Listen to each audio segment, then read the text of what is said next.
What's going on, everyone? Welcome back to the Extra Point Podcast, where we may miss the point, but we do not miss.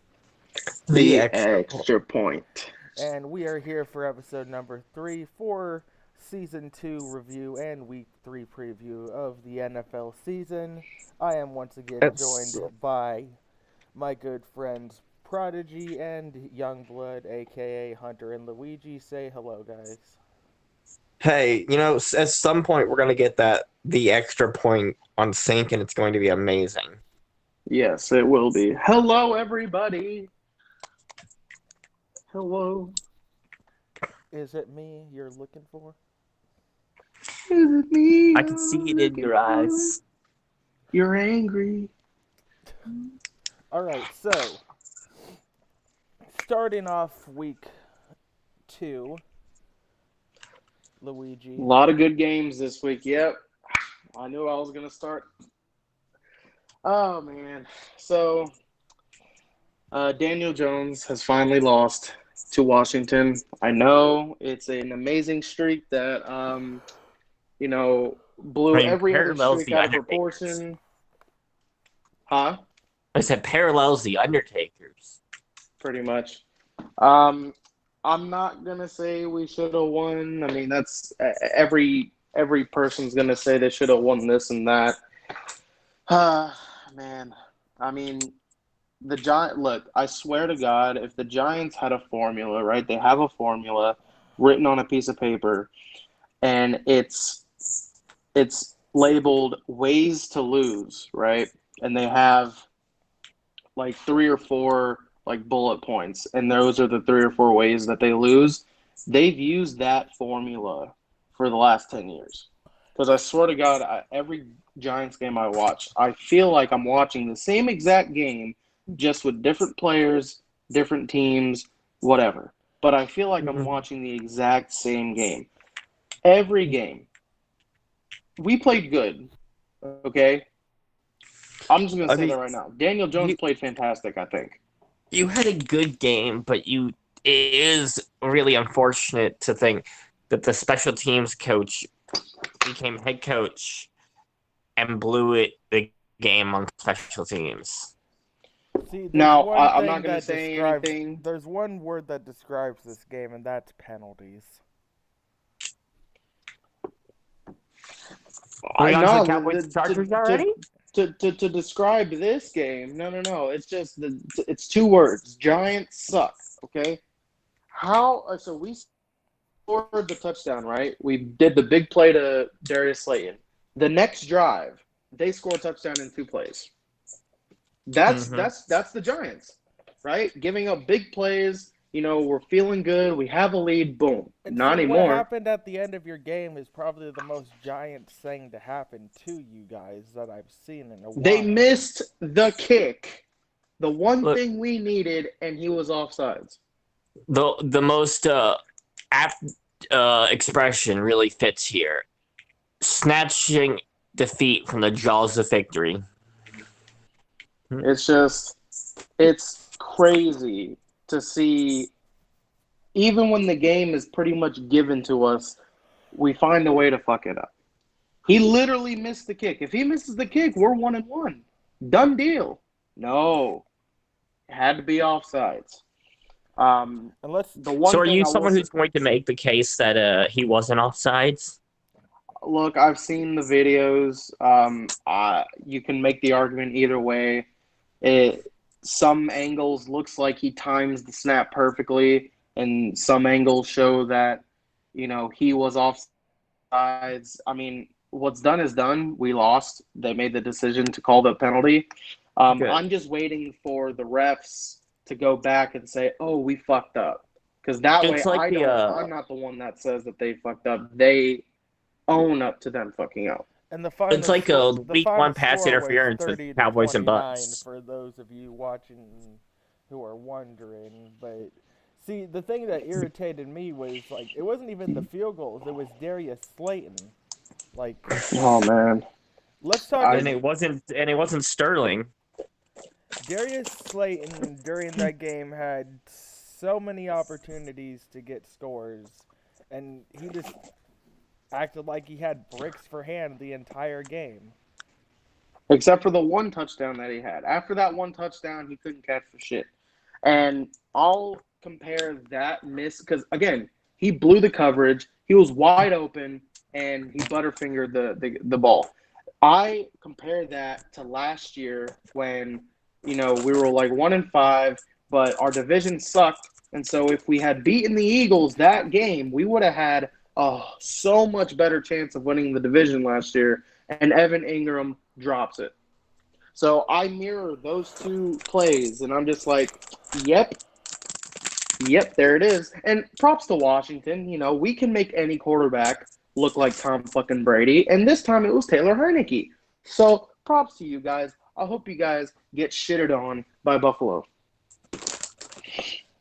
Which they I compared the offsides thing and what people are saying to that pass interference call in Week 1, Cowboys and Bucks, or rather lack of.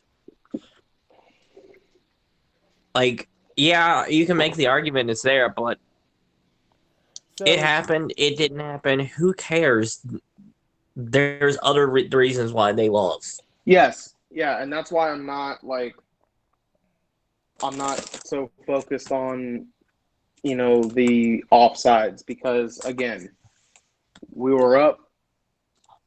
We gave up the 2 big plays for a touchdown. We kept letting them drive downfield to even up the score. So there's a laundry list of reasons, and people just pick and choose what they want.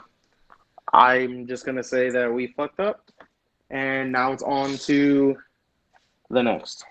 On to fucking up the next game. Pretty much, yes. All right. When is Dallas playing Giants? So Hunter mentioned something earlier. Hunter mentioned something earlier, and I think I'm just gonna segue off of the Giants game over to his game just to address what he said. He said when I said the number one word to describe this game is penalties. He's like, I didn't know we were talking about the Chargers versus the Cowboys.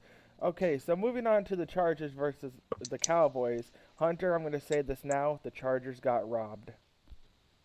Okay. That's fair. I'm okay with so I would take. I kind of hope the Chargers get penalized nonstop all year, purely on a comedic standpoint. Have either of you watched Tom Grossi's latest AFC West reactions? No, but I have watched Urinating Trees video for week 2, so. So, it's got the Broncos fan just throwing socks that he drew on with a yellow marker at the Chargers fan. Every time he says something, smack. Luigi, did you watch the Cowboys versus Chargers game or highlights or anything? Yes, I did. I watch every single highlight video for every game since I'm not able to watch them outside of the prime times. Go ahead. Okay, so Hunter, I don't know, you're the Cowboys fan, so you're probably going to disagree with me on this, but during the last play of, the last drive for the Chargers before... You're referring to the sack that people are saying shouldn't have been?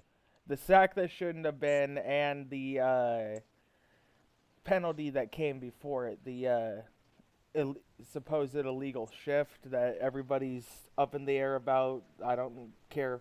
I don't know. Some people agree with it, some people disagree with it, but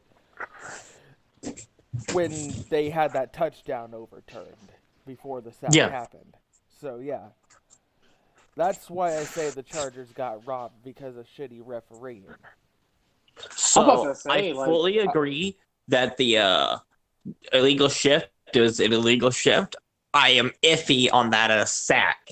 I'll admit, that one's a little shady. And see, the illegal shift is fine. You do the illegal shift, you still have all those other plays.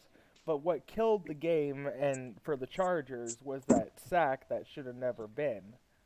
And, we have the Cowboys fan here obviously agreeing with that. And speaking of, taking about giving my perspective, I love, just in a storytelling perspective here, after the Bucs loss, Zerline went out and was like, look, this one's on me. I lost. If I had made these kicks, we would have won.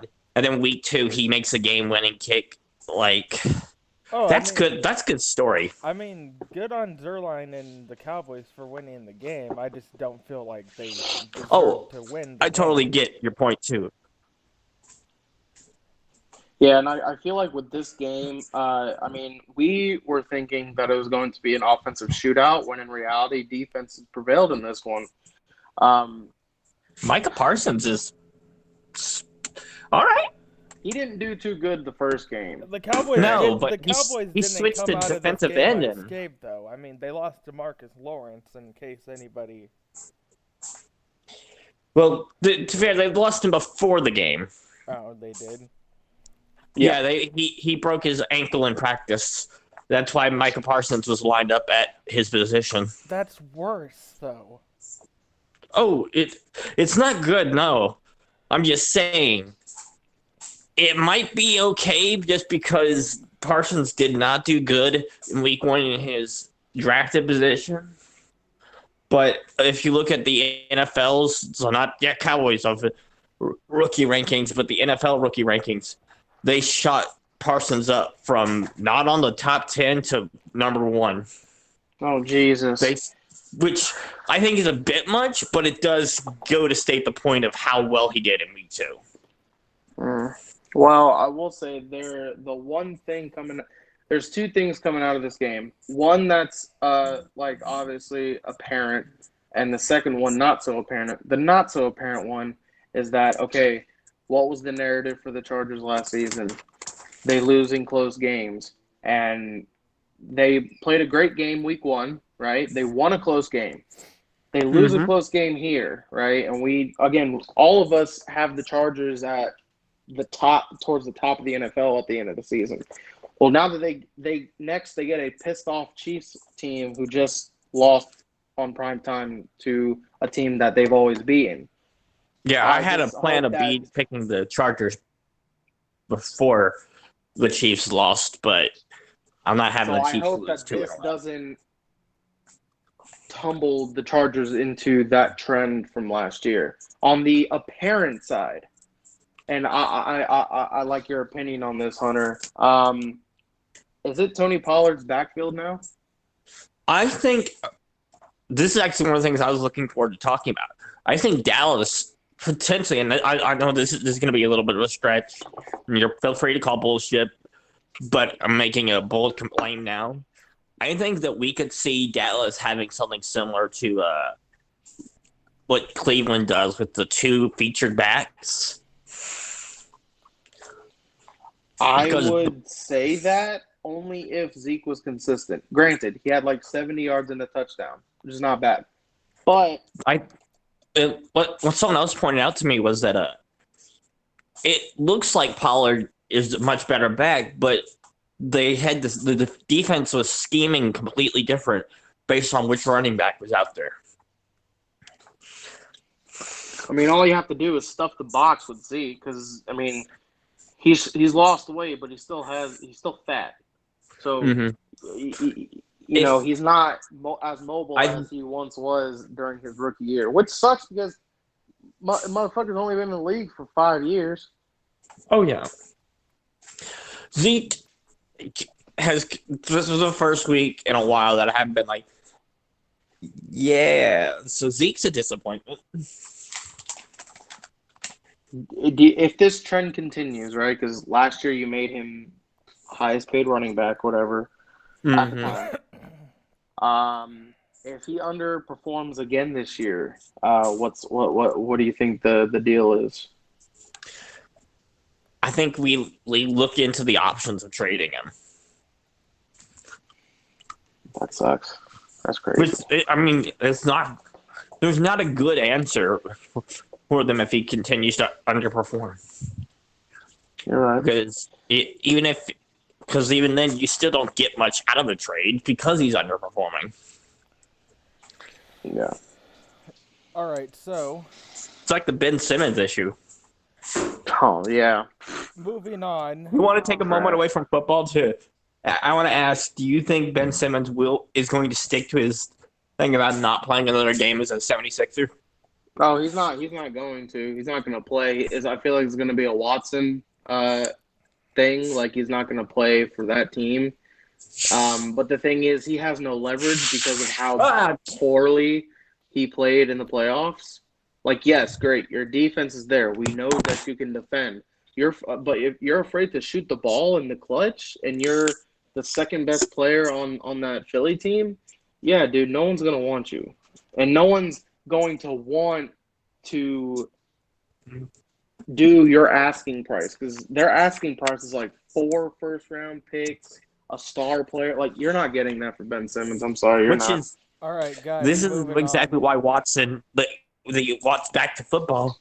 Another reason why I don't think a Watson trade is going to happen. Miami offered an insane amount. Oh, I was gonna. Since we're talking about Watson, that's fine. I was gonna segue back over to the Eagles and just stay in the NFC East since we were talking about Philadelphia, but we can talk about the Houston versus Carolina. No, that's Cleveland. Cleveland, yeah. Yeah. So Miami offered them like several first-round picks and some third-rounders, but Houston was like, "No, we want like 4 first rounds and a couple of second." Well, that's a mighty expensive rapist, right? Not confirmed, but we'll see. With Houston and Cleveland, we have an unfortunate story with Tyrod Taylor. He's yet again hurt, and that paves the way for David Mills. I've never heard of him before. He didn't play terrible coming in for Tyrod, although he couldn't muster up a game-winning or a game-tying drive with that. So I think that here's a hot take, and this is here's a question before Hunter goes off on his hot take. Luigi, how many times does an injury need to happen before it stops becoming unfortunate and just starts becoming ironic? I mean, this has happened to Tyrod Taylor 3 times. Every time something happens to him, whoever's backing him up becomes a star. With Josh Allen, with Justin Herbert, with Baker Mayfield. So that's what I was gonna say. Like, I don't see it being unfortunate at this point. At this point, like, if you're a Tyrod Taylor fan, you're probably just sitting there wondering when he's going to get injured. But here's the thing, like, if he wasn't hurt, and obviously you can make a claim with this for so many quarterbacks in the past, present, whatever, but Tyrod Taylor's such an underrated quarterback, and it sucks that he keeps getting hurt because he showed that he could lead a team in Buffalo before he got hurt. He can play good. He played good with Cleveland for a little bit. He played okay with the Chargers as well. You can win with Tyrod Taylor. He just can't. Something always screws him over, and I just wonder. I don't think this is the same situation. I don't know David Mills. I've never seen David Mills played. Yeah, I agree with Hunter.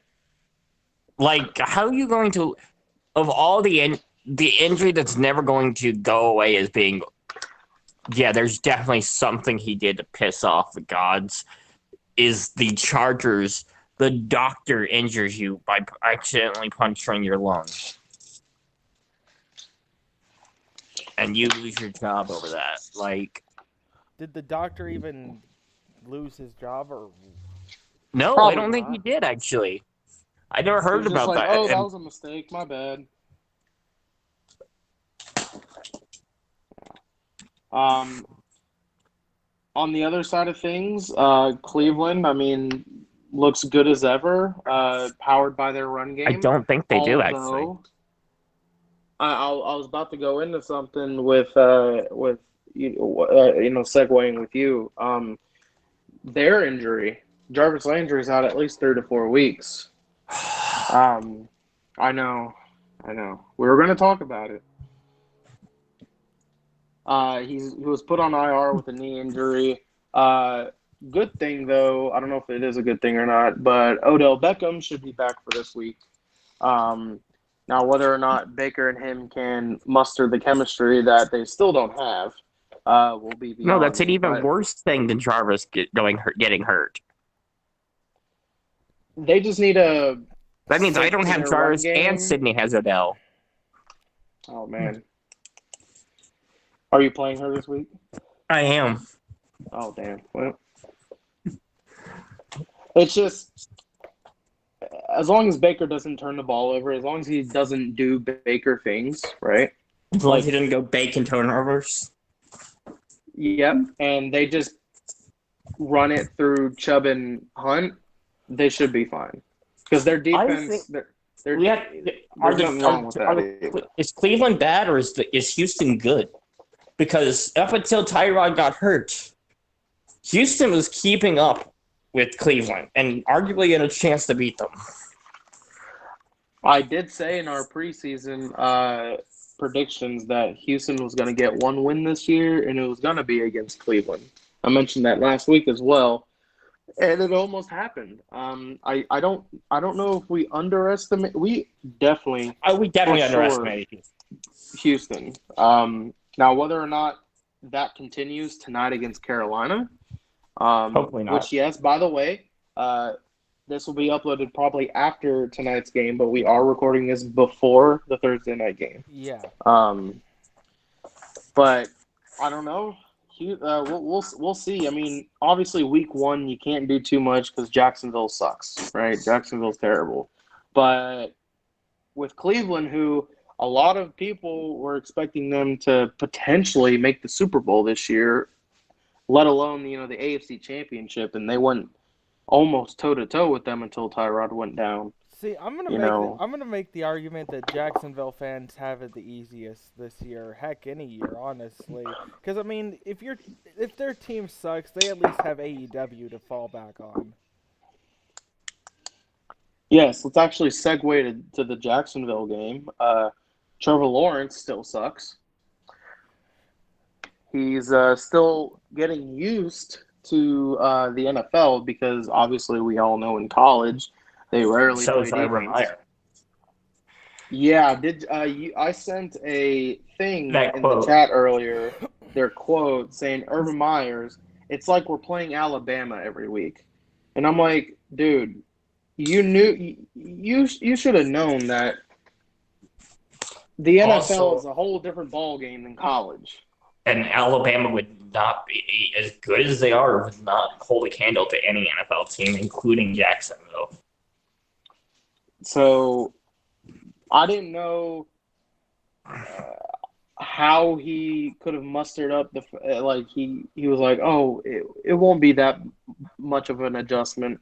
Trevor Lawrence has thrown four touchdowns, and he's thrown, I think, 5 or 6 interceptions in the first 2 weeks. And it's not like Trevor Lawrence doesn't have the weapons around him, right? It's just Trevor Lawrence is still trying to get used to the NFL, right? Because it's so much different than college, right? Yeah. And again, it's kind of like, we'll talk about the Jets later, but it's kind of that situation. A quarterback's not going to make your team like 10 times better than they were a season before. They have young pieces. They just got to build around that. But, I mean, Trevor Lawrence go from being a big fish in a small pond to just being in an ocean.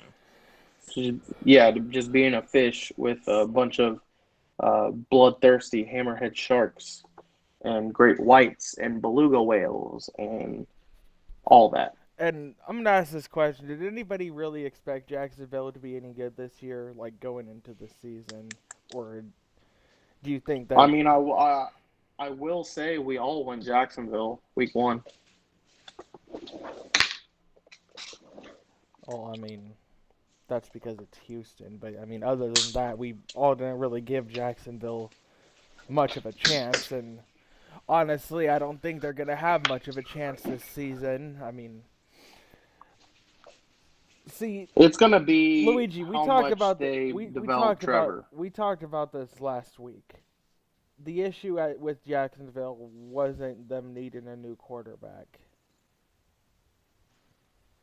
And again, with this week, it showed. I mean, you had a bunch of stupid play calls by a coach who doesn't know what the heck he's doing. And I'm not going to fault Urban Meyer too much. Like you said, there's a difference between college football and pro football. And like Trevor Lawrence, he's being thrown into the fire for the first year. Wait, we better?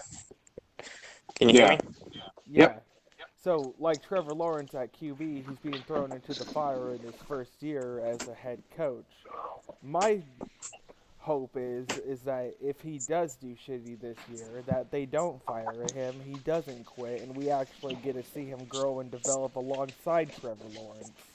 But which I don't even know if he's going to last, because they're saying that he might not even last after this year. Hell, they said he might not even last through the whole season.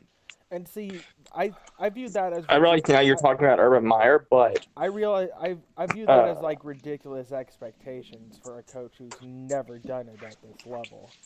That'd be like a high school coach going into a college team and expecting to win the national championship. It just ain't going to happen. If it does, that's just a fucking miracle right there. Do you believe in miracles? Hunter, what were Let's switch shifts to the other team. No, I'm sorry. Go ahead. What I was going to say is, someone pointed out that Trevor Lawrence's stats, though, aren't that dissimilar to Peyton Manning's rookie season. You're not wrong. Peyton threw more interceptions than he did touchdowns. Okay, but is that really something to brag about? I mean, every rookie I would season, just say that it might be too soon to judge. Yeah, I'm just saying every rookie season for most Hall of Fame quarterbacks didn't go perfectly. It's your rookie season. That's the year you're supposed to go in, learn how everything works, and develop your craft. And then year 2, year 3, there you start getting off and doing good things. Because I mean, look at Patrick Mahomes' rookie season. Yep. Didn't play at all. He played like one game, and that was at the end of the season when the Chiefs already clinched. I actually consider his first real year as his rookie season, but... Yeah, that's, like, the first, like, if you're sitting on the bench, I'm sorry, Luigi, I don't consider that your rookie season. I'm with Hunter. Your rookie season is the year you make your debut and go your full season. Or at least, a majority of it. Yeah. Like, I would still consider this Justin Fields' rookie season. I guess. Yeah. But let's switch to the other side of that game.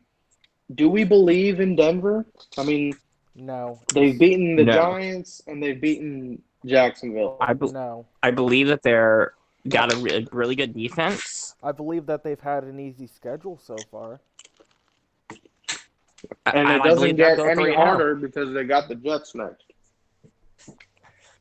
It's going to be really crazy if they imagine. It's a possibility that we could have Denver as the only undefeated team next week. I'm not saying it's going to happen. I'm just saying it is possible. Like Teddy B, he's played a whole lot better in the first 2 games than he had in Carolina all year last year. And I like Bridgewater. I've said that up time and time again. I would like him to do well. Yeah, I was a fan of him in Minnesota. I was upset that he got hurt. From what I hear, when it comes to Carolina, Bridgewater and the coaching staff didn't exactly see eye to eye. I mean, was it Matt Rule's first year last year or this year? Last year was Matt Rule's first year. Matt Rules!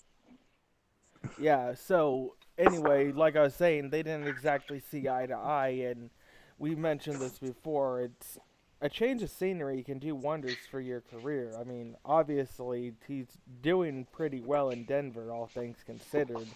But Yeah, Sam Von Miller said that he was the best thing that happened since Peyton Manning, and that's a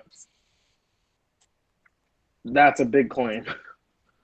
But Okay. Because he's we'll the see if best they thing can since Okay, Tim continue that. Tebow. but how much credit can we give fucking Bridgewater, though, with the opponents he's beaten so far? You have a Jacksonville team who doesn't know its head from its ass. You have the Giants, which, no offense, but, like... It's the No, you Giants. could just say the Giants. Yeah, I know. Trust me, I'll be the first Giants fan to tell you you're right. When is Like, when is the Broncos' first real test? Next week, Ravens. they're playing the Baltimore Ravens.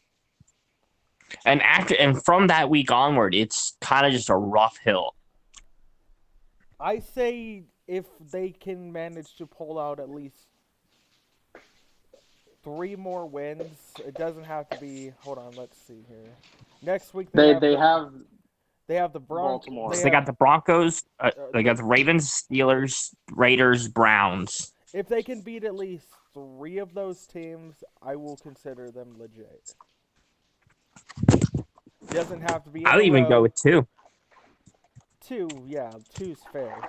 Like, if you beat 2 of those teams, it doesn't matter which ones, doesn't have to be in a row. But as long, like, if you can beat someone who is an actual contender in this league, then Hell, that's if they can just beat Baltimore. Because, knock on wood, unless the Jets wake up, Denver's going 3-0 into that game against Baltimore. If they can beat Baltimore, going 4-0, I mean, I feel like that's all I'll need. Because I know they just beat the Chiefs, but I don't really trust Baltimore. They've had so many injuries. That's not a team I put faith in. Averages 300 and most of that on the ground, then they'll have a chance to win. Okay, so Yeah. Up next, since we've been talking so much shit about the Giants, I feel we should just segue back to the NFC East. 49ers versus Philadelphia. So low-scoring game. Eagles lose. Yes, it hurts, doesn't it, Jalen? It definitely hurts, you motherfucker. Yeah, all the hype that the Eagles had when they beat the lowly Falcons have now come crashing down to reality because they played an actually good defense and a good team, and they lost. They mustered up a measly 11 points. Granted, they held the 49ers to 17 when the week before the 49ers scored 41. So, yes, that's on good. the Lions defense, though, so, like... Yes, on the Lions defense, yes. But, it's still a drastic change, 41 to 17. Okay, but how much better is the Lions defense to the Eagles defense? Let's be honest. Not that much. I feel the Eagles are a better defense, but not, I think like, a better defense. the idea is how much better the Niners got from week from week 1, because the fact that they almost blew the game to the Lions.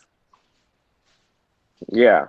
And this time they didn't blow the game. They made sure that they had the game intact. And a lot of people are saying, so I was one of the guys in the preseason saying, okay, they're a fully healthy team. This is a team that can go back to where they were a couple years ago, to the NFC title match, to the Super Bowl. And a lot of people these first 2 weeks are really putting a lot of they're pretty much waiting for Trey Lance's opportunity, when in reality, the Niners haven't been given a reason to bench Garoppolo, because Garoppolo has managed both games so far, right? He's rode the run game, which, that was the 49ers' strong suit.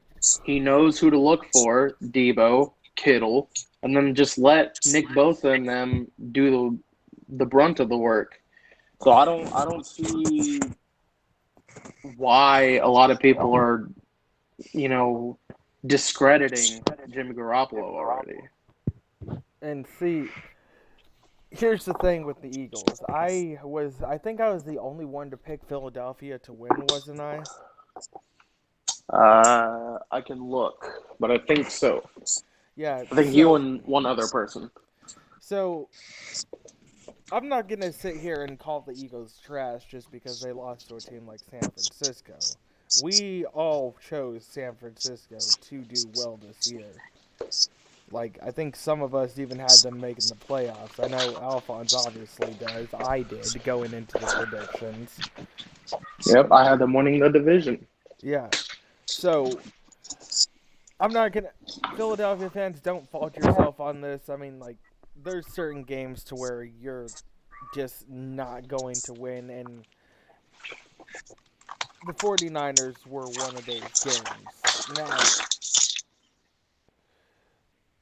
Jalen Hurts, of course, had the only touchdown of the game for Philadelphia rushing. What do you guys, like, all bias aside for the Eagles, what do you guys think of Jalen Hurts? I think he's Hunter, go decent. First, yeah.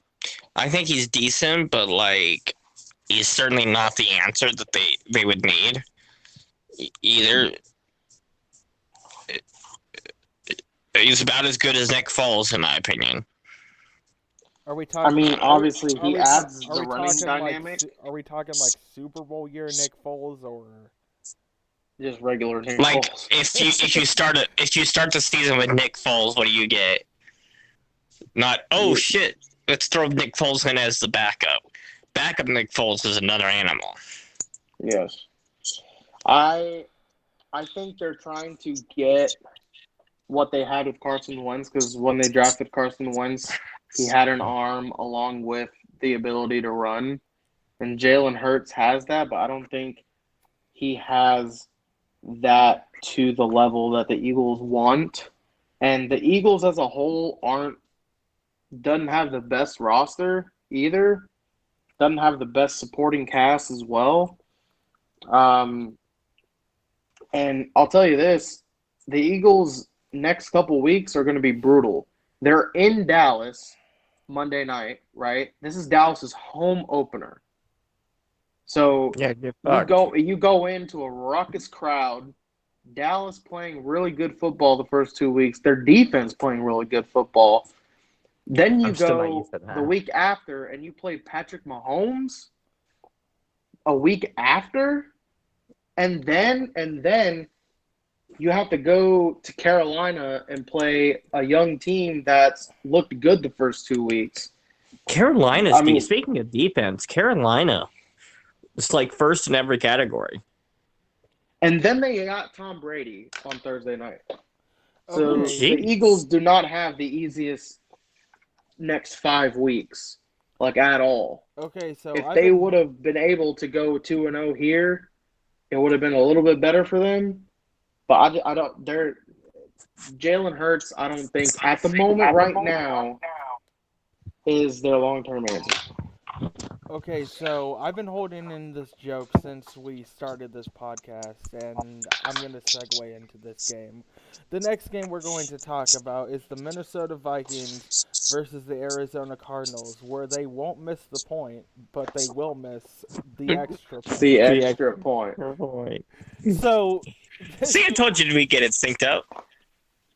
So, Minnesota versus Carolina was and still is... Minnesota and Arizona. Or Minnesota, Arizona. You guys were talking about Carolina earlier. So, Minnesota, Arizona was my game of the week this week.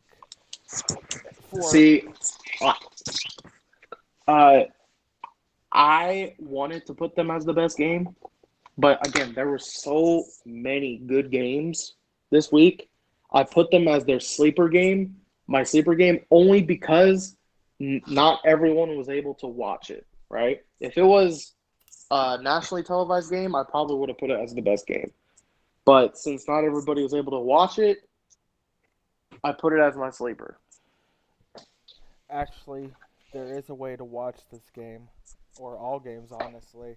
I found out Yes. I found out you can actually watch it through the fantasy app. Like every Sunday and Thursday, whenever games are going on, the fantasy app shows the games.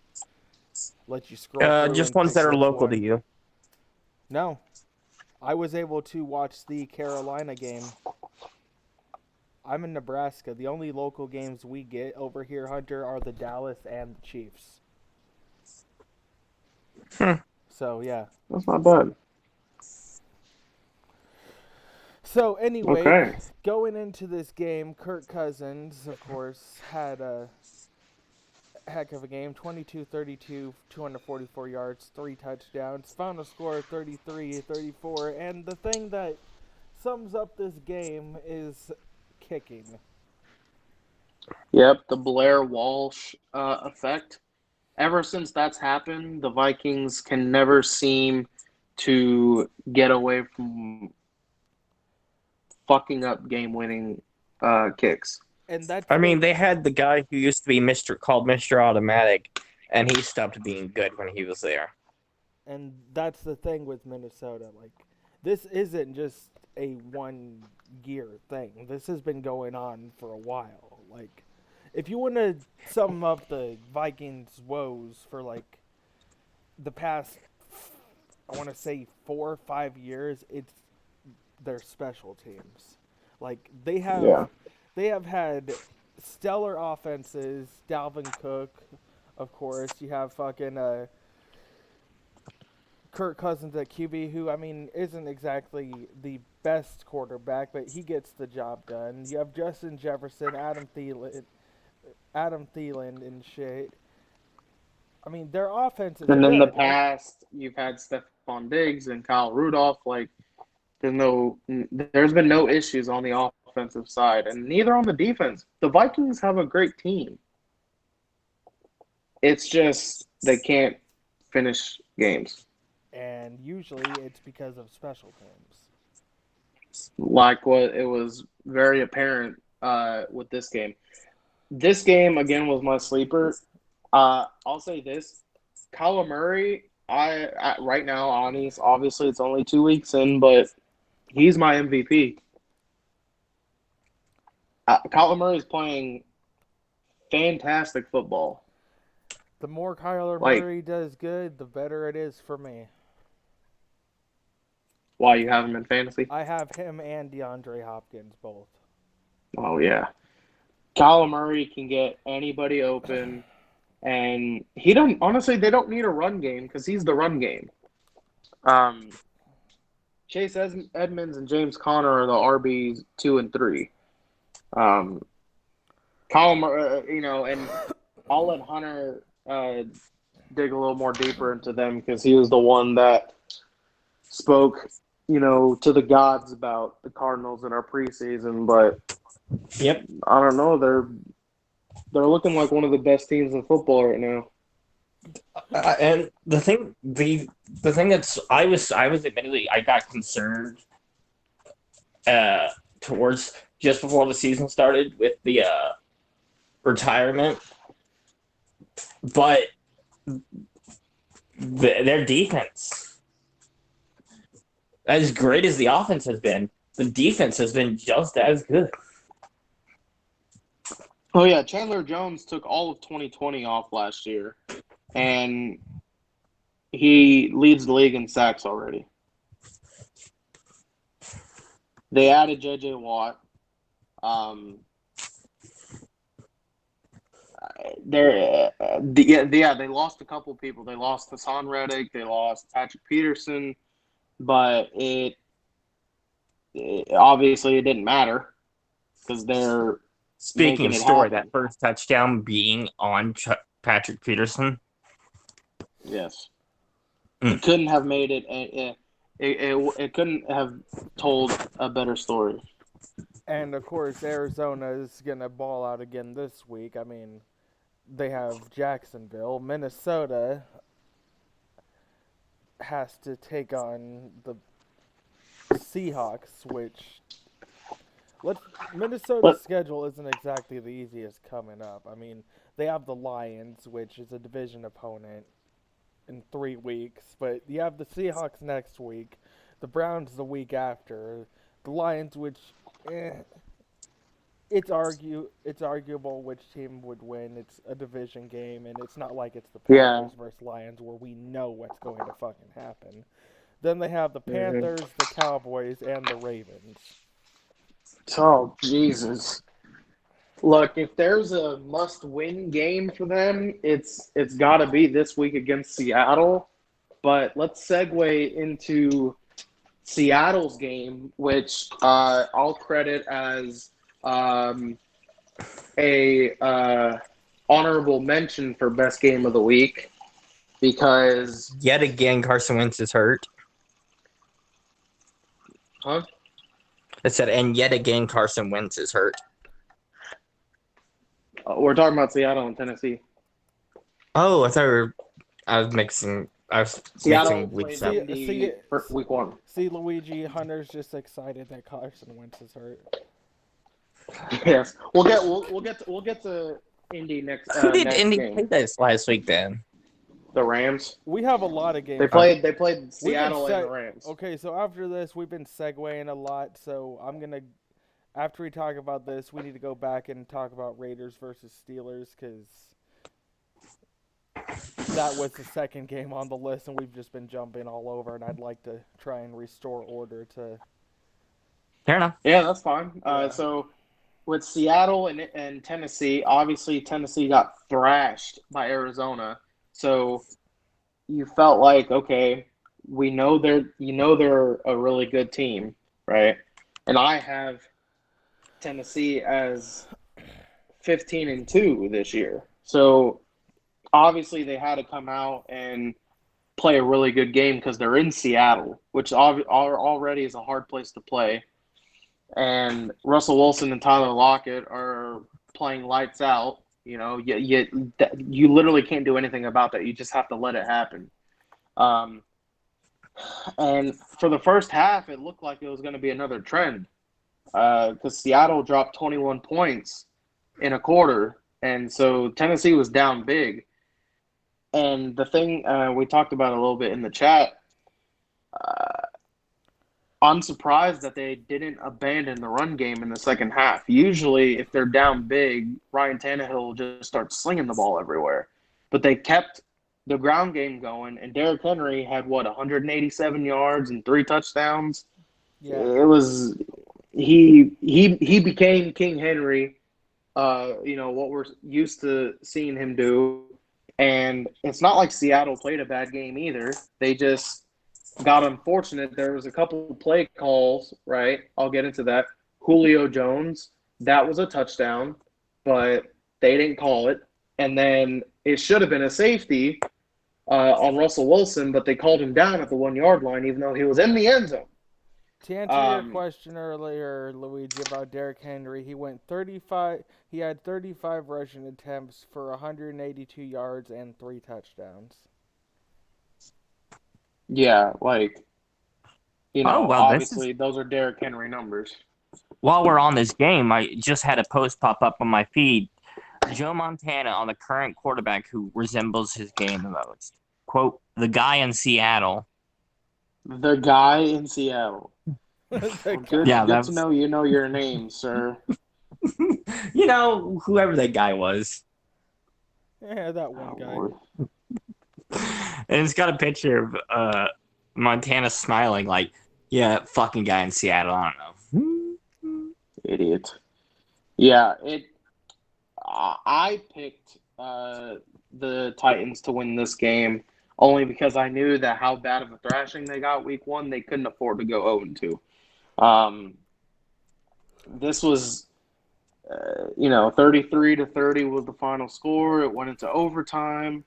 Just an all-around great game by both teams. It doesn't hurt Seattle that they lost this by any means, and it just shows what Tennessee has to do to maintain winning, and that is ride Derrick Henry's ass. Okay? But how long can you do that? How long can you ride Derrick Henry's ass? That's a weird question. Yeah. Hey, look. Long live the king. Okay. No, we can say the same thing about how long can the Panthers ride CMC's ass? Which I feel like would be a lot less because Derrick Henry is bigger than CMC. So Derrick Henry could probably carry you longer. Anyway, moving on to the Raiders versus the Steelers. This game honestly surprised me. I did not expect the Raiders to go into this game and win it. Derek Carr leads the league in passing yards. The Raiders 812 to be exact. The Raiders have looked legit so far from what I've seen. And they're not playing shitty teams either. They went toe-to-toe in primetime with Lamar Jackson and won.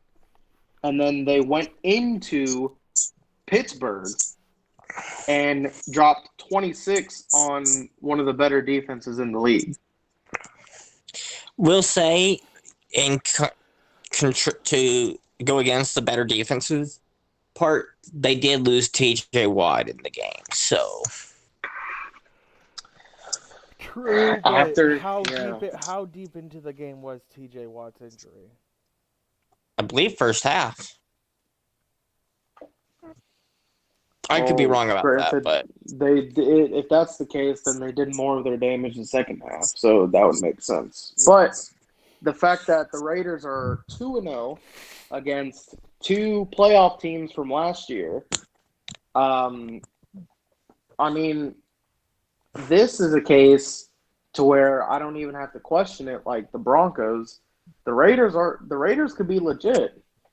They have the Dolphins, and I think they have a better case. And they have the Dolphins this week, who just lost Tua Tagovailoa. So I mean, man, that's gonna be an I don't want to talk about how poorly the Dolphins. Yeah, so that could easily be 3-0 right there at the top of the AFC West. You know, it's as right as I was about the Cardinals, I was much less right on the Dolphins. We'll get to them next. Speaking about Pittsburgh, I mean, I said it last week, and I'll say it again this week. Ben should retire after this season. He should have retired after last season, but that's neither here nor there. I think he should just do what was the Bills player that retired at halftime? Yeah, I knew it was Vontae. Just like, hey guys, I'm going home. What do you mean you're going home? We got the second half. No, you got the second half. No, just retire mid-play. Don't even retire mid-pass. Don't even retire. Yeah, just throw the ball and then walk off the field. I'm going to be honest. I don't like Ben. Better. That would make him a legend. Hike the ball and just start trotting backwards and then just bolt to the locker room. Okay. Try not to take a sack. Just bolt to the locker room. Waste some clock on all that. Make sure you have the lead first, though. At least give your team some cushion, right? I mean, some chance, right? Yeah, you're gonna have to have your backup QB come in and finish the game. So at least give them some sort of chance if you're gonna do that. Yeah, Ben's got to retire. He's just sluggish. His throws have been horrible from what I've seen. They've been relying on the run game and defense, and But even then, the run game, they drafted Najee Harris first round, and he has yet to do anything in the run game. He played better in the passing game this game, right? But he still had only 30, 40 yards on the ground. Juju had a fucking rushing touchdown before Najee Harris did, and Juju's a fucking receiver. A punk-ass bitch, yeah. Well, I mean, technically that's what John was going for, but... I mean, yeah, he's that too, but that's neither here nor there. I think the word we were looking for was TikTok star. Oh, I'm sorry. TikTok punk-ass bitch. Oh, there you go. He's a drama queen. Got it. Man. I love hating on players. Yes.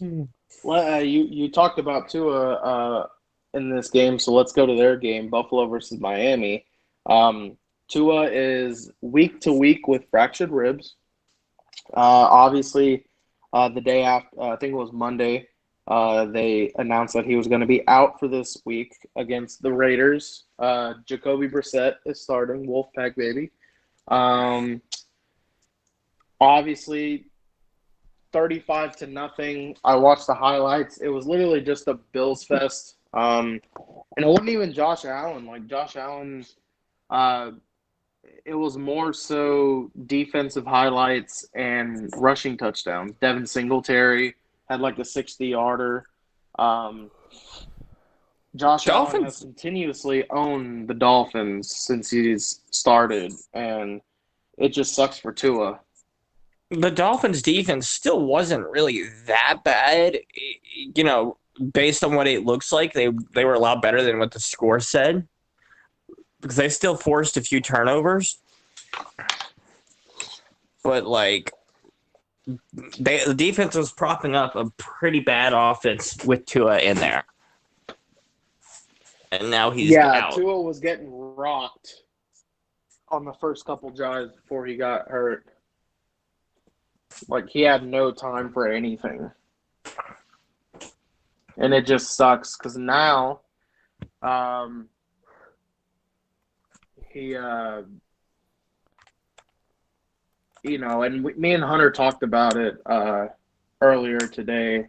Already, the Deshaun Watson to Miami rumors have surfaced again. And we talked about it a little bit in the podcast already, how that's probably not going to happen. But at the same time, you know, I mean, Hunter, you had Miami as one of the better teams this year. I did. That's what I was saying. Like, I'm spot on so far with the Cardinals, but the Miami pick hasn't worked out so well. And I mean, don't get me wrong, Hunter. It's not exactly Miami's fault. Like, if Tua didn't get injured this game, it probably would have been a heck of a lot closer. Like, I still had the Bills winning before, but it wasn't supposed to be a 35-0 rout.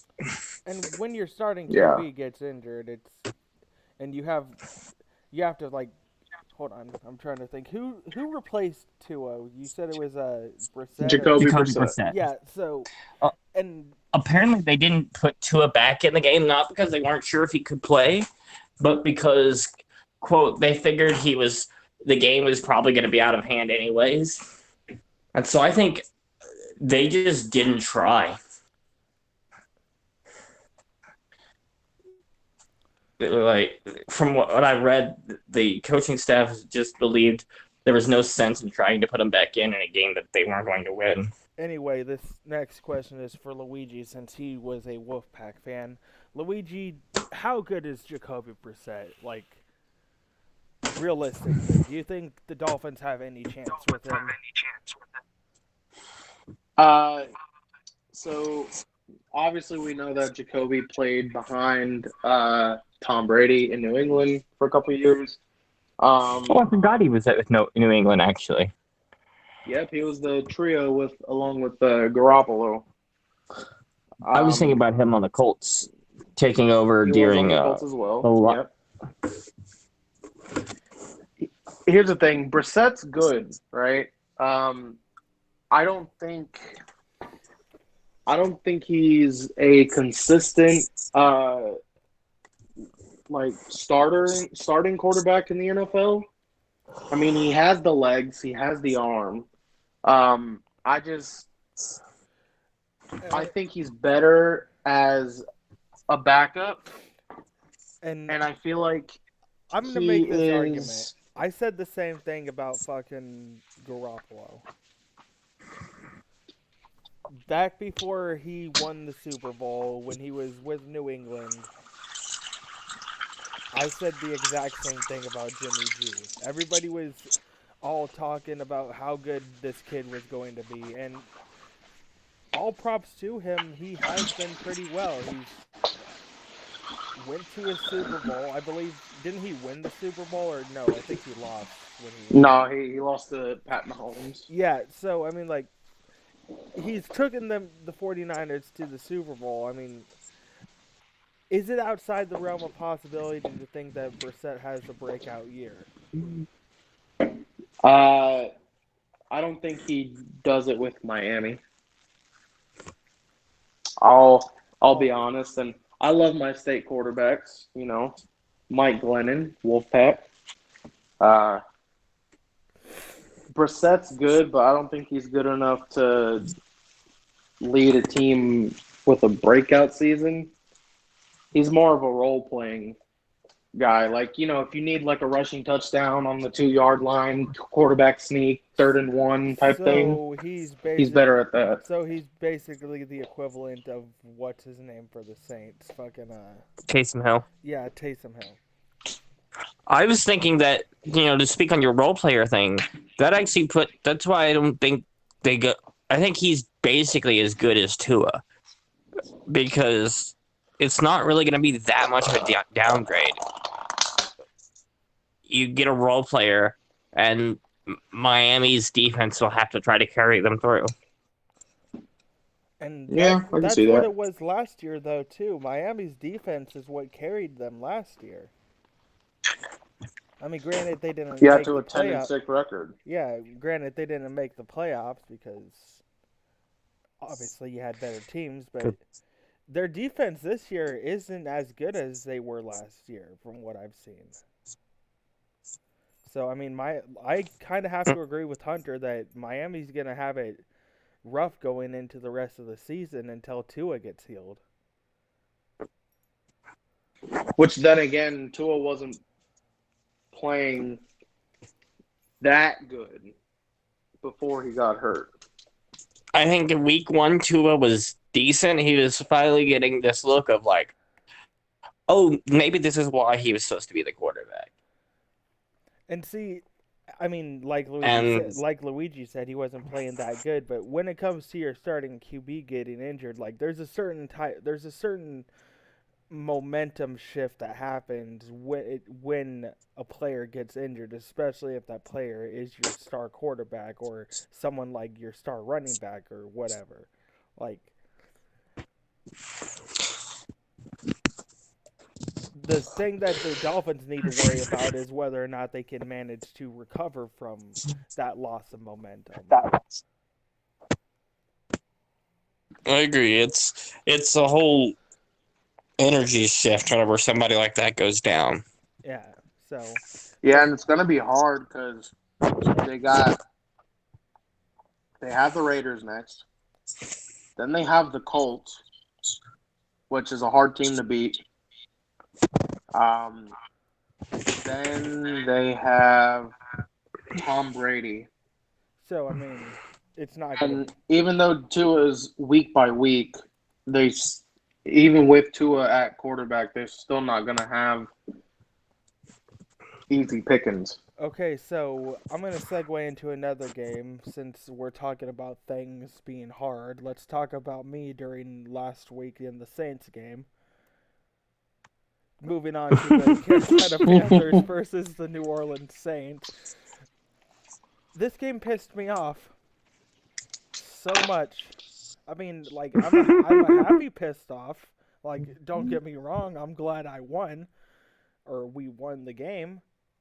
But, Luigi, what was my excuse going into last week of why I didn't pick Carolina? Because money.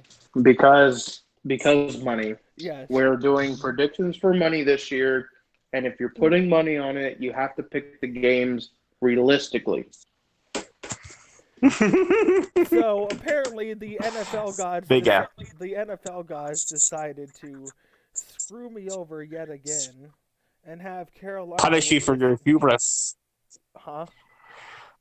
Yeah. I said punish you for your hubris. Yes. So Carolina wins this game, and they don't just win this game, like they demolish the Saints this game.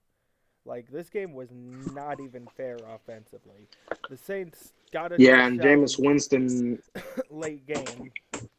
Like, Jameis Winston looked like a bitch. I'm sorry. He looked like Jameis Winston in Tampa. That's what I was going to say. He looked like Jameis Winston. What are you talking about?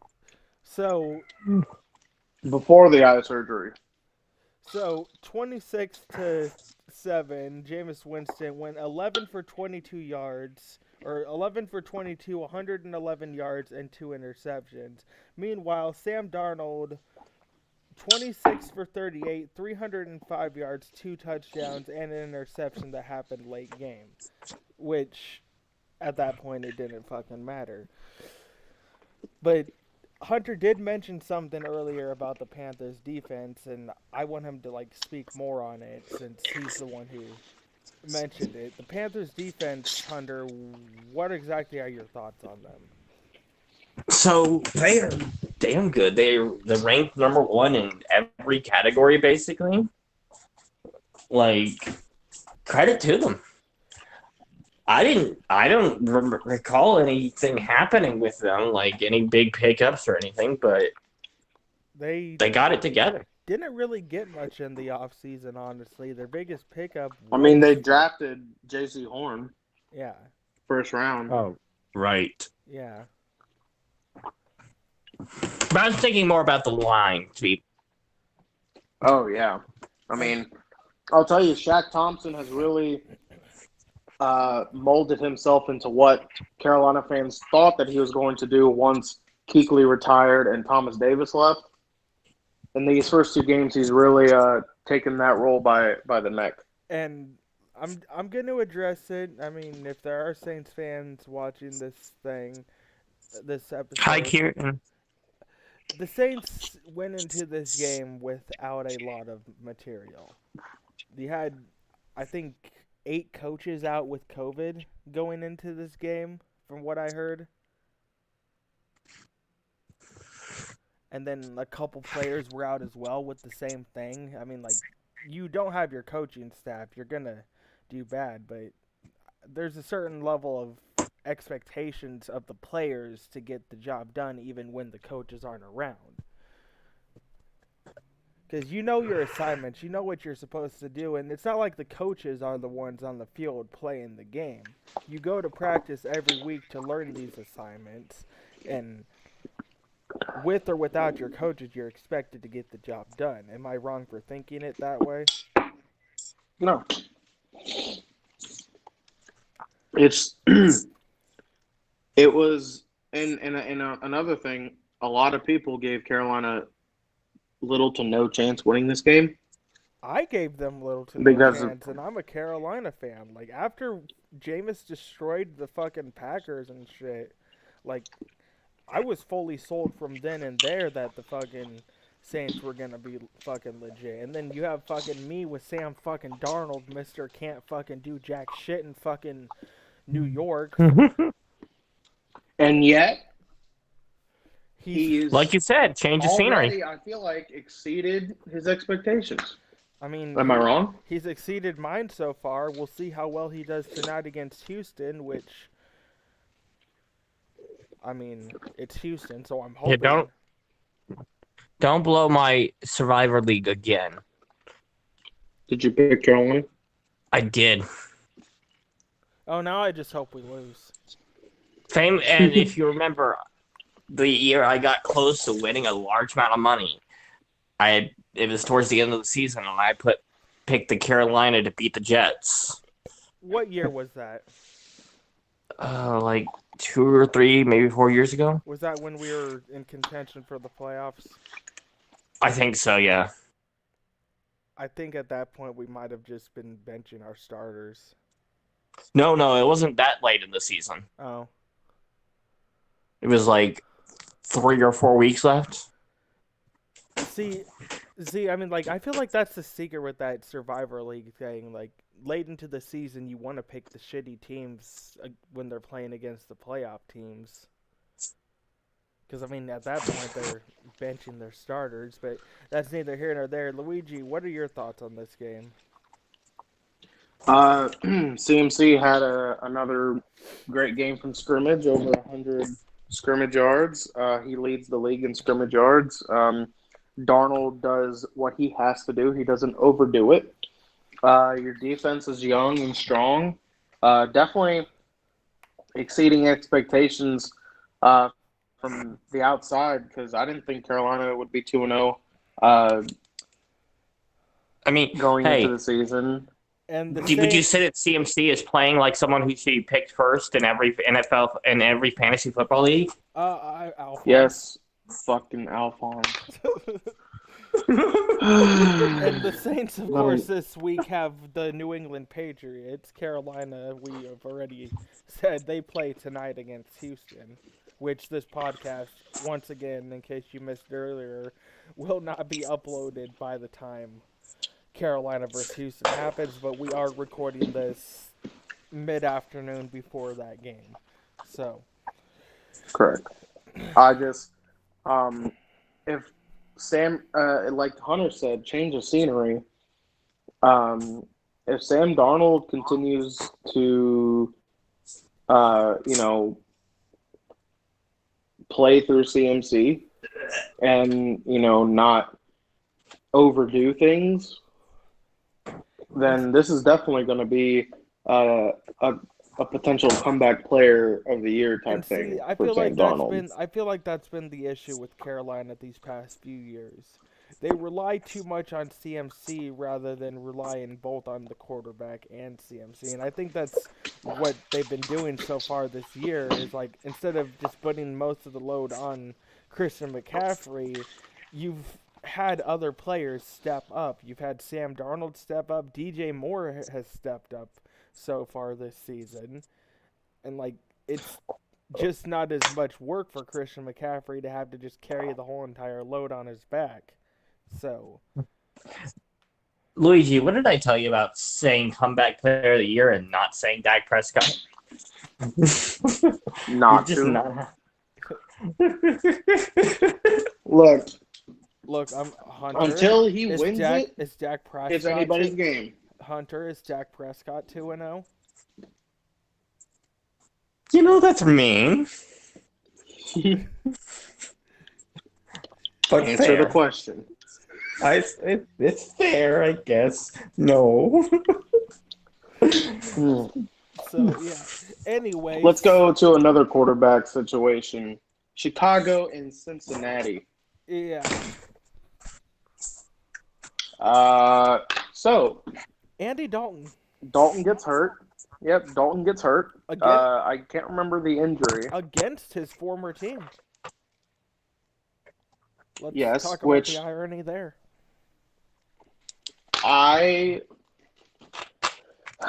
Obviously we knew, at some point Justin Fields was going to take over.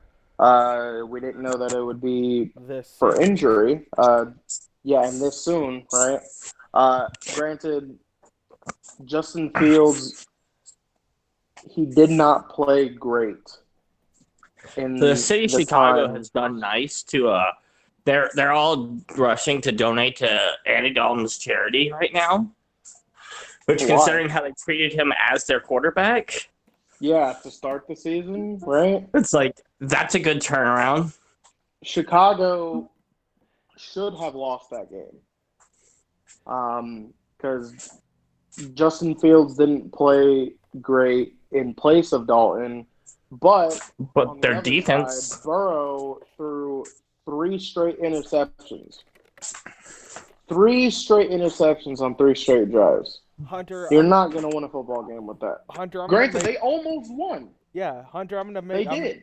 Hunter, I'm going to segue off of something you said earlier about the whole charity thing. You do realize that the city of Chicago are about the nicest assholes you'll meet, right?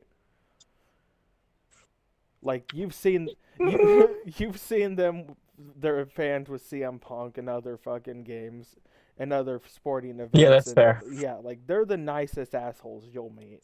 So, like, is that really that surprising for them to talk shit and then go, hey, here's some money, get better? Yeah, you're right. But anyway, like, going forward into this game, like, Justin Fields, you said 3 interceptions, right, Luigi? And he's talking about Burrow. I thought Fields had fucking the 3 interceptions. Oh, no. No. Justin Fields had a pick, but Justin Fields didn't play great in place for Dalton, but the only reason why Chicago won was because Burrow threw 3 straight interceptions. Granted, Burrow almost came back and won the game for them, but was one of those interceptions a pick six? Yes. 2 of them weren't they? He had 2 straight pick sixes. That was Matt Ryan. Oh. Burrow we've had some shitty quarterback play. Yes. Yeah. All of them are just so bad they all meld into one person at this point. Because, it was a 7-3 game going into halftime and then, half of the third quarter. So, it was definitely a defensive battle. And nobody played good. And Cincinnati outscored Chicago in the fourth quarter. So, given a little bit more time, I feel Cincinnati would have won that game. But if Burrow didn't throw those 3 interceptions, they would have won that game. The Bears' defense did what they needed to do, and yet again, David Montgomery screws me over and can't fucking make a fucking play to save his life. Speaking of Justin Fields, we don't know how long Andy Dalton is going to be out, but Justin Fields does get his first start, but it's against Cleveland. Justin Fields is undefeated in Ohio because that's the thing that was brought to my attention today. Anyway, speaking of David Montgomery, I'm going to segue into this question. Him or fucking Antonio Gibson?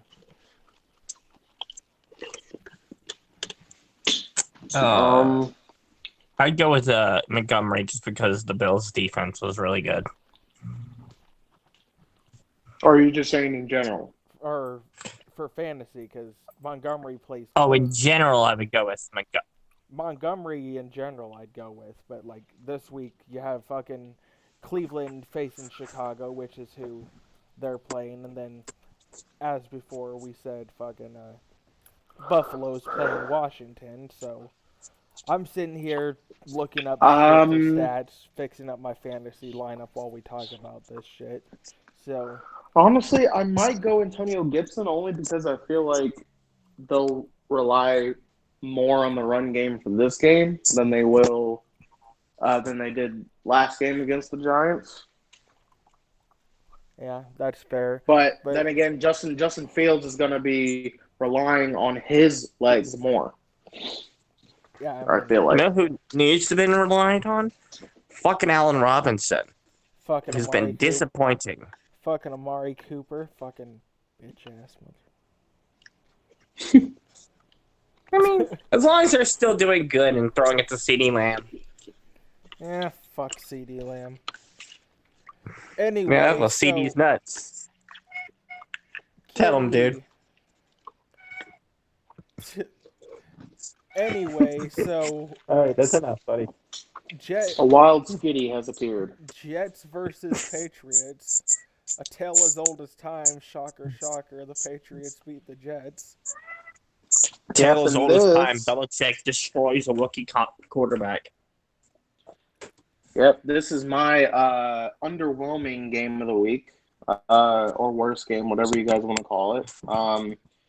Because...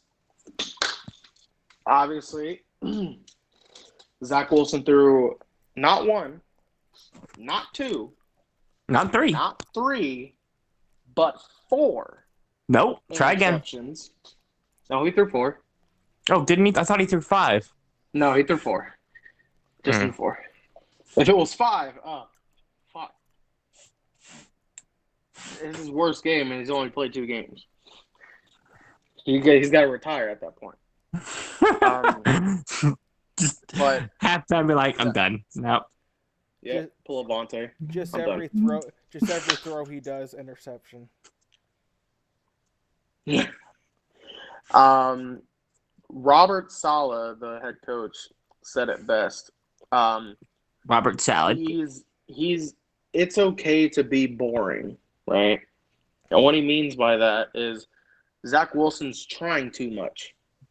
Right? He's trying too hard with his throws. He's trying too hard to take over the game, blah, blah, blah. And that's causing interceptions and mistakes and all that. There was a coach. I never can remember the name, but I remember watching an NFL Network documentary about it, where he famously said, "If I have to nickel and dime them to death, we will nickel and dime them to death." And I think it's honestly everyone hates it when a quarterback is only throwing these little short passes, but like if it's working, it's working. The end result is a win. Then I wish that worked for the Giants because all we do is short passes and we still can't win. Poor us. Anyway, yeah, I totally agree. Zach Wilson doing the most. Granted, he's played two good teams. And New England has always had the Jets number. Speaking of New England, Mac Jones. I mean, he didn't play terrible. You know, he didn't have any touchdowns, no turnovers. But he managed the game. He let his defense do most of the work. Relied on the run game. You know, James White, Damian Harrison. Mac Jones is playing better than Zach Wilson. Mac Jones is playing better than Trevor Lawrence. Any of the other rookies. Any of the other rookies? I mean, like quarterbacks specific. Yeah. I didn't clarify that at first, but I meant all the other rookie quarterbacks. He's gotten probably the least amount of coverage, but he's played the best. Okay, but and so who has he played so far? The Jets and fucking the Dolphins. Yeah, so no doubt. I'm not ready to go all in on the Patriots. I still don't think they're that great, but I think he is the best of the. All these rookies have not. I know I might be just recency bias, but it feels like there's been more hype into this year's class of rookies than there hasn't been in a while. I mean, that's fair. Those part, for the most part, they just kind of underwhelmed. Speaking of being underwhelmed, I watched Jacksonville preseason games because I was like, all right, I've got to see what this Trevor Lawrence kid can do. Speaking about being underwhelmed and segueing to a former New England player, let's talk about the Falcons. Next. Who's the former New England player? Tom Brady.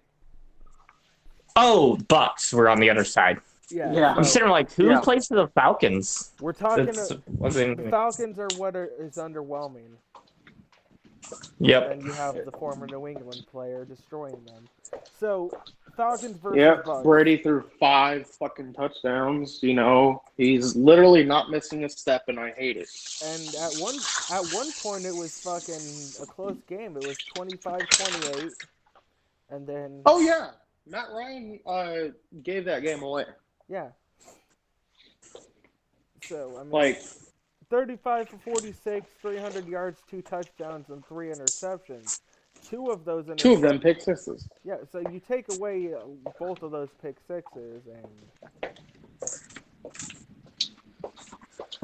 But the Falcons have never beaten Tom Brady. And they probably never will. Tom Brady literally ages backwards. He threw 5 fucking touchdowns, leads the league in touchdowns this year. Dude makes an annual trip to Father Time's house just to kick him in the balls. Like, it's insane. The Falcons' defense is atrociously bad. I mean, they gave 32 points to Jalen Hurts, and then they gave, 45 or 48? Or 40? How many points did the Bucs score? They scored 48 to Atlanta 25. Yeah. So they've given up 32 and 48 in the first 2 weeks. Okay, so Hunter. I mean, they're looking like the 2020 Dallas Cowboys. Hunter and Luigi, this is going to sound really fucked up, but this is a joke my fucking brother told me. I think it was last year or the year before that.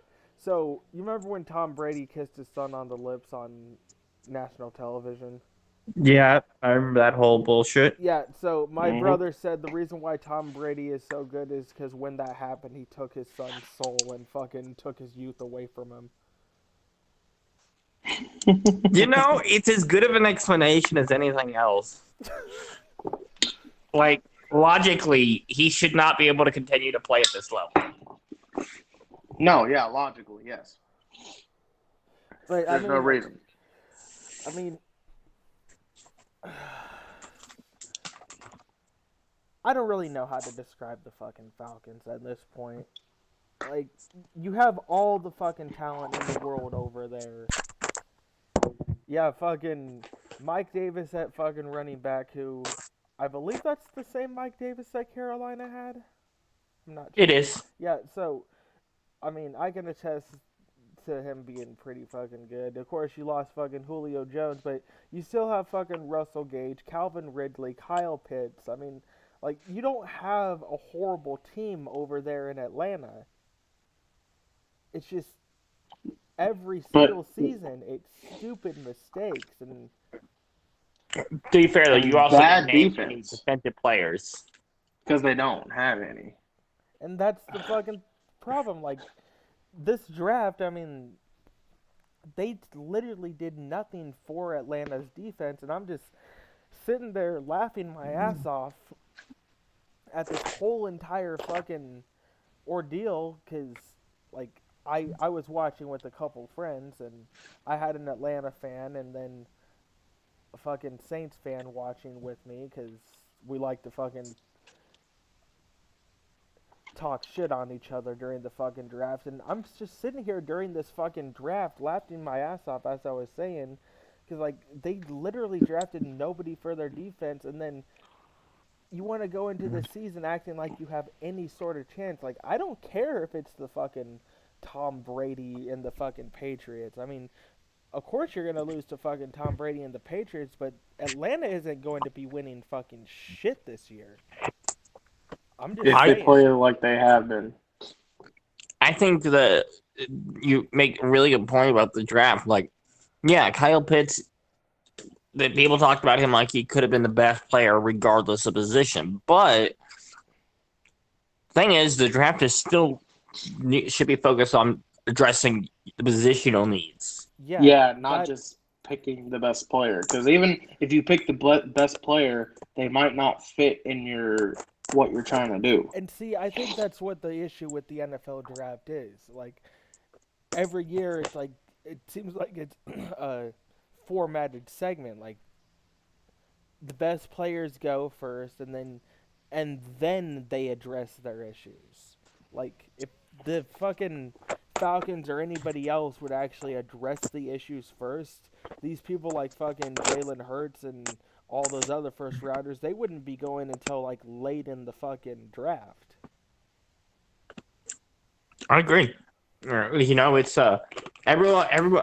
I think it's kind of similar to a Tom Brady effect in that everyone wants to get that big guy, that could pay off like a lottery ticket. They want to get, but there's just not any. That's the thing, though. I mean, they want to get the next big thing. I mean, props to Brock Lesnar or whatever. But, I mean, they want to get the fucking next big thing. But half the time, and Luigi, I don't know if you agree with this, that person doesn't come until late in the draft anyway. I agree. Yeah. So, yeah.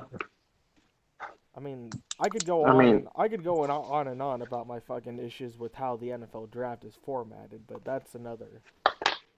Yeah, that's another video. Yeah. It's just, we know that the Bucks are Super Bowl champions, and they've looked good the first 2 weeks. And the Falcons are 0-2 because they've given up close to 80 points in the first 2 weeks, which is almost as bad as... actually, exactly 80 points.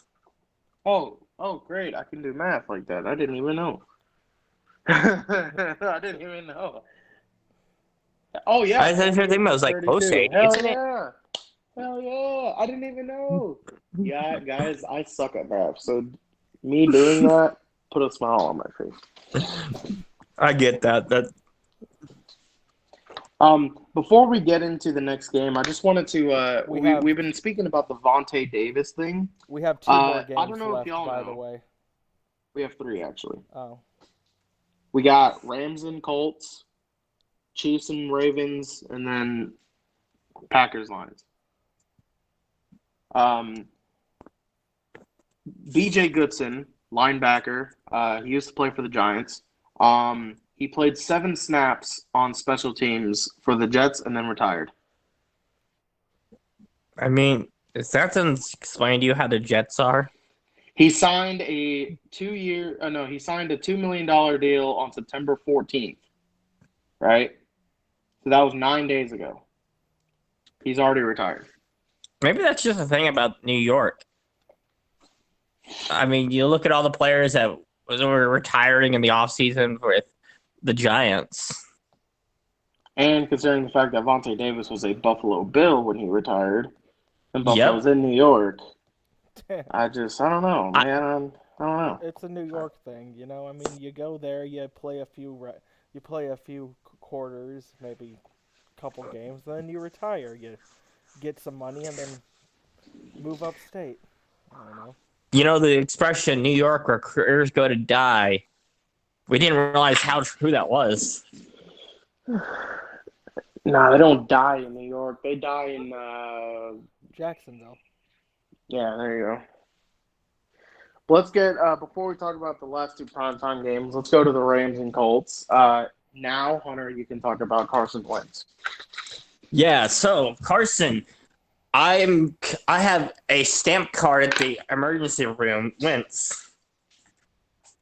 Carson Wentz. I mean, serious. Carson Wentz to the hospital. Carson Wentz, get it? I don't ever want to root for anyone to get hurt, but also, how often does this guy have to get hurt before people stop saying that he's this amazing quarterback? Okay, so Hunter, you don't want to root for anybody to get hurt, but you're sure as hell fucking predicted into existence. Oh yeah, that is. I mean, sorry, Naito. He didn't sprain one ankle. He sprained both of them. On the same play. On the same play. How the hell do you do that? Come on. And I'll tell you this. He didn't play bad the first 2 games. He played very well in Seattle and against the Rams. I agree. It's unfortunate. And now, what are their name? Brett Hundley, who used to back up Aaron Rodgers, and Jacob Eason are there for Indianapolis. And the fact that the Colts are 0-2 without their starting quarterback, and it just spells speaking of being disaster. 0-2 without their starting quarterback, I did pick them to win, but I did not realize that they were without their starting quarterback. So obviously, I'm switching that pick, Luigi. Okay. Carson Wentz did not practice today, or yesterday, or today, so more than likely he's not going to play. Yeah. So, anyway, Hunter, are you done going off about Carson Wentz? Where we can Yeah, no, I'm done. So, okay. Over on the other side of the ball, Matthew freaking Stafford has found his home. And you love to see it. And you love to see it because Matthew Stafford is a guy that you cheer for.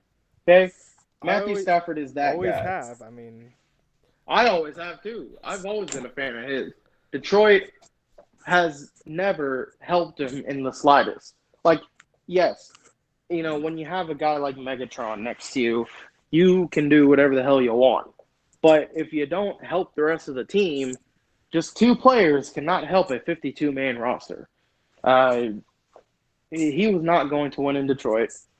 He was not going to win in Detroit battling Aaron Rodgers in that division and how atrocious their defense has been over the years. So, with a change of scenery, right, you have all the weapons in the world, okay? You have one of the best defenses, if not arguably the best defense in the league, right? You got a star corner in Jalen Ramsey. You have the best defensive player in the league in Aaron Donald. And Stafford is playing like he's been there his entire career. It's not like he's had moments in these first two games to where like he's still adjusting to the Rams' systems or, you know, adjusting to how they play or whatnot. No, he's come in and he's played lights out. And that's a great sight to see, considering that they got Tom Brady next. And which should be game of the week. I honestly hope that they beat fucking Brady, but fucking the Colts, of course, this week have the Titans, and I feel like if the Colts want to have any sort of contention this season, that this is a must-win. This is their must. Well, no, but are they going to do it without Carson Wentz? No. I mean, they have the Dolphins the week after, so I mean, I feel like they could get their first win there, but like. I think if they don't win, if they go 0-3, we can officially write them off out of the playoffs. Yeah. Like, are they going to win without Carson Wentz, though? Probably not, which is why we can probably write them out of the playoffs. True. I mean, that also depends on how long Carson Wentz is going to be out, though, because... I have no clue. I think he's also week to week. Because you have the Titans next week, but then you have the Dolphins, Ravens, which if Carson Wentz is back by that point, that should be a good game. Then you have the Texans, which is another winnable game. I mean, this whole entire season for the Colts is like a back and forth, like, because you have the Dolphins, then the Ravens, then the Texans, but then they have the 49ers. Then you have the Titans again, but then they play the fucking Jets and Jaguars, So they can, but then again, you can't go 8-8. No, I mean, not this year. Definitely not. Not with how many games there are this year. I mean, you have the additional game, so. It's unfortunate for the Colts in the position that they're in, and it's very fortunate in the position that the Rams are in. But let's transition into Sunday Night Football, which is my game of the week. It was hard for me to pick a game of the week between this and fucking Minnesota, Carolina. This was my sleeper. I know I'm going to get shit for it, but... God. Dude, that's the second time you said Minnesota, Carolina. My game of the week was Dallas coming through with the game-winning kick as time expired. I feel like there's something to be... Dallas fan will pick that. Yeah. Like I said, I knew I'd get shit for it. Especially when you guys shouldn't even have been in that situation to begin with, but I already went off on that. So Lamar Jackson has finally beaten Patrick Mahomes. Speaking of Lamar Jackson, the reason why he didn't play today was because he hurt himself on that touchdown flip. The one where he did the cartwheel? Yes. Kind of serves him right. How is that not a taunting penalty? Look, honestly, I was going to say the same thing. But I don't know what is and what isn't in the NFL anymore. They just call whatever they want to fucking call. I'm sorry, throwing up the peace sign is a problem, but doing a fucking cartwheel into the end zone? Isn't? Mm-hmm. Yeah, their standards are really different. I'm sorry, but the taunting penalty is the dumbest fucking penalty that the NFL has. Oh, I agree. I'm just saying, if we're going to have it, can we at least have some consistency? Be fair with it, yeah. So this is the first time Lamar's beaten Patrick Mahomes. Obviously, we know the Chiefs' defense ain't shit.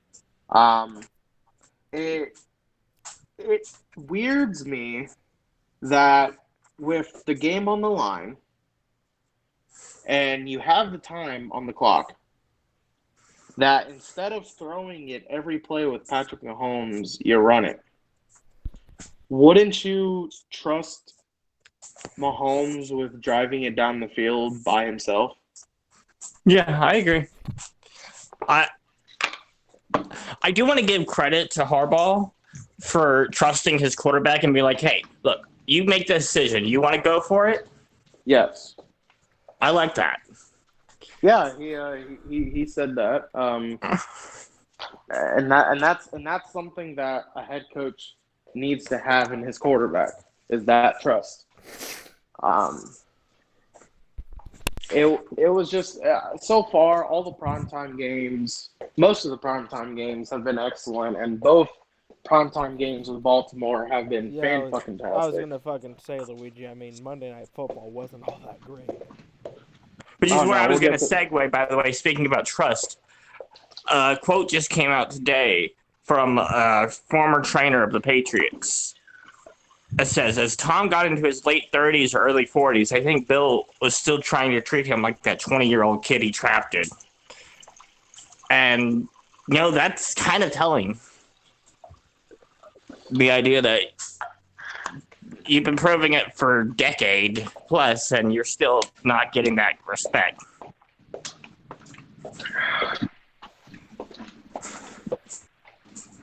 You're not wrong. This loss doesn't hurt the Chiefs because the Chiefs are probably still going to make the Super Bowl. And still going to get beat by the Bucs especially if they play out that defense. Yes. But definitely for me, game of the week. And finally, last but not least, the game I forgot happened. Bounce back game. I was hanging out, and I got a text from a friend said, "Did you see that fumble that Goff had?" I was like, "Oh shit, football was on tonight. My bad." I don't care. Lions were never going to beat the Packers. We knew Aaron Rodgers was going to have a bounce back game. Remember a couple of years ago when he told everyone to relax? Yeah, This is one of those games. Aaron Jones, everyone was either saved by Aaron Jones in fantasy or got completely fucked by Aaron Jones in fantasy. Thankfully, I don't. The only one of those two killers that I played this week was Henry. I've seen some reports of somebody who played both Henry and Jones, and I'm like, oh, that's just not fair. Yeah. So, there's not much to say about this game. I mean, we knew Aaron Rodgers was going to bounce back, and we know the Lions aren't that good. So, yeah. Yeah, that's why I really had no interest in even segueing to it. It's just like, there's nothing to say. I really have nothing. I have nothing to say about this game either. It's fucking Aaron Rodgers. They are who we thought they were. Exactly. I mean, Aaron Rodgers, 22 for 27, 255 yards and 4 touchdowns. And me and Luigi were fucking asking each other, if Aaron Rodgers fucking loses this game, is he fucking done? Obviously, we have our fucking answer. Yeah, the answer was loud and clear as soon as the ball was snapped. Mm-hmm. And, I said, like, if he actually did play the same way, yeah, I was ready to write him up. But I knew that wasn't going to happen because now you get a game where he gets to just sit back and tear up a defense and get his confidence up. Yep. And I think he's back to Aaron Rodgers, which is I don't like him. So, week 3 predictions. Let's go down our list. Tonight, Thursday night, rapid predictions. Carolina Panthers at the Houston Texans. I got Carolina going 3-0. Carolina, obviously. Carolina. We have the Atlanta Falcons going to MetLife to play the Giants on Eli Manning's jersey retirement ceremony. And I have the Giants, and I hope that we get our first win. I have the Giants, and I hope y'all get your first win. I have the Giants as well. Are you not going to say, I hope, yeah, let's say. And I really don't care. You're playing the Falcons, so I'm picking the Giants. Well, fuck you, too. We have the Washington football team going to Buffalo to play the Bills. I have Buffalo. Buffalo. Buffalo. Yep. We have Justin Fields' first start in Cleveland to play Baker and the Cleveland Browns. I have Cleveland. I have Cleveland, but I think it's going to be a close game. I have Cleveland as well. We have Lamar Jackson coming off of a big win against Patrick Mahomes going to Detroit to play the winless Lions. I feel like the Lions will make it a little more competitive than we're thinking, but I still have Baltimore coming out victorious. Yep. They are who we thought they were. Anyway, so what game we saw in the Sorry. Ravens and Lions. Oh. Did you pass out? Ravens. I was texting somebody. All right. Yep. Next is a divisional game. The Indianapolis Colts search for their first win in Tennessee. And they will not find it. I think they might, but I'm going on the safe choice with Tennessee. Yeah, that's just because Wentz is not playing. Yeah, I'm going with Tennessee as well. Same. We have another divisional matchup, both coming off bad losses. The Los Angeles Chargers going to Arrowhead to play Patrick Mahomes and the Kansas City Chiefs. This is going to be a 3-point game, I believe, but the Chiefs are going to pull out. Yeah. Yep. Chiefs. And we got the Saints going to Foxborough to take on Mac Jones and Bill Belichick. I actually have the Patriots here because I feel like their defense will do that to the Saints. After last week, I am going to be going with the Saints. I feel like we're going to be getting a pissed off fucking Jameis Winston. Yeah, I also picked the Saints, and this is one of the games that I was very iffy on. I mean, this is the Giants an game. iffy game, yes. Oh, obviously, every Giants game. Well, this Giants game. Oh, no, I was about to say, no, not every Giants game is iffy. Usually, I just know they'll lose. Yeah, well. Cincinnati going to Heinz Field to play the Steelers.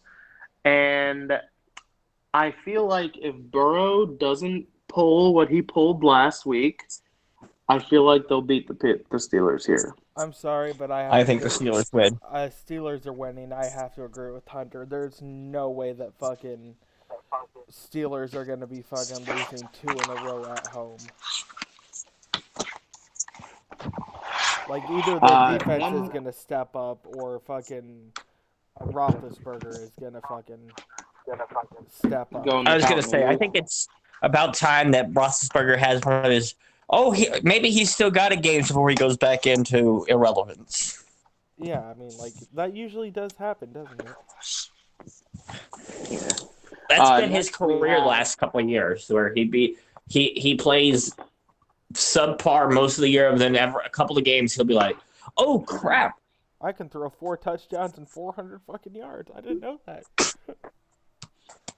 Anyway. Next, we have a potential massacre, and I'm surprised that they're not favored by more than 7 points. You mean Cowboys and Eagles? No. Kyler Murray is going to Jacksonville to take on the Jaguars. Oh, God. I got the Cardinals, no-brainer. Obviously. I mean, I got Jacksonville taking a ride on the L train. All right. Next, we have the winless Jets going to the Mile High to take on the Broncos. The Broncos are favored by 10.5 points here, and I'll give them the win. In the Jets' favor, they're playing, so they're used to flying high. I am going to give the Broncos the win, but I do not think it's going to be as lopsided as people think it's going to be. Yeah, it's awesome. I'm also going Broncos. The two Dolphins are going to Las Vegas to play a red-hot Raiders team. Raiders. And even Raiders. with Tua, they're not winning this game. Going Raiders. Potentially, probably the best game to be on paper through 3 weeks. The reigning Super Bowl champions are going to LA to play the Los Angeles Rams. And this is Tom Brady's first time playing in Los Angeles in his 22 seasons. He's never played in Los Angeles. I am going with the Rams. I'm going with the Bucks, but I just want to note that I disagree with you about the idea this is the best game on paper. I think that belongs to Packers and 49ers. Okay. I'm going Rams for this one. Next, we have a must-win situation for Minnesota. They'll be welcoming Russell Wilson and the Seattle Seahawks into this game. What's Minnesota's record again? 0-2. Okay, wasn't sure if they had that first one or not. Nope, they almost get it, but they did a Blair Walsh. They missed the extra point. You're not supposed to do that. Yeah. Should have hired us as the kicker. We could have made it collectively. Seattle should win this game, but I would not be surprised if Minnesota wins this. Yeah, that's basically my thought process. I think Seattle is going to win, but I won't be shocked if they don't. Yeah. And I guess to your thing, Hunter, the best game on paper, Aaron Rodgers is going into Santa Clara to take on the 49ers. Does he get past the 49ers? I think he does, because it's not the NFC Championship. I actually have the 49ers at home. I have Green Bay. See, it's hard for me because I don't know. I keep flipping back and forth. There's two things that I never do unless I see it on a consistent basis. Go against Russell Wilson, go against Aaron Rodgers, right? So I went with Aaron Rodgers week 1, and he got blown out. I went with Indianapolis against Russell Wilson, and he blew him out with 4 touchdowns. So I was like, okay. So let me reverse it. Let me go with Green Bay and against Seattle again just to, see if it's, the same thing. And I won both of those. So this might backfire because I usually go with Aaron Rodgers, but I just have a slight feeling that the 49ers defense will keep him somewhat in check. Don't mark that down as an official change on my picks yet, by the way. I'm genuinely – I've gone back and forth on this game a bunch. Yes, I have you down at the moment with San Francisco, but I'll just keep it there until you give me like a final yay or nay. Mm-hmm.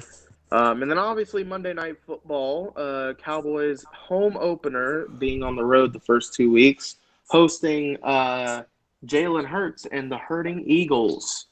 I have Dallas. I think it's gonna be a massacre. I obviously also have Dallas. As much as it pains me, I also have Dallas. Yes. So there you have it. Although I low-key hope that Jalen hurts them. Hurts him more than he hurts himself? Because that's his last name, Hurts? Yeah. Funny. His parents hurt him, naming him Jalen Hurts. Their whole entire family hurt them. Hey, Philadelphia is going to have a MJF-like situation in which one of their players is going to be rooting against them. Or one of their players' parents, I meant to say. Because you got their tight end, Dallas Goedert, who's going to come in and be like, we love you, sweetie, but can you suck today? It can't be any worse than MJF's parents. They hate him. I know. That was my point. Anyway, so that has been our week 2 review and week 3 preview. This, of course, will probably be up sometime Saturday. That's when I'm going to be scheduling it for. So, anything you guys want to say before we go? Let's go, Giants. Go. Honestly, just go. It would be really cool for me seeing the Panthers and the Jets win. Because money, right? It's not gonna happen, but because money. Be pretty. Apparently, the most popular pick by far in the Survivor League this week is the Broncos at 40%. All right, so with that, this has been the Extra Point podcast, and we will see you next week for our week 3 review and week 4 preview.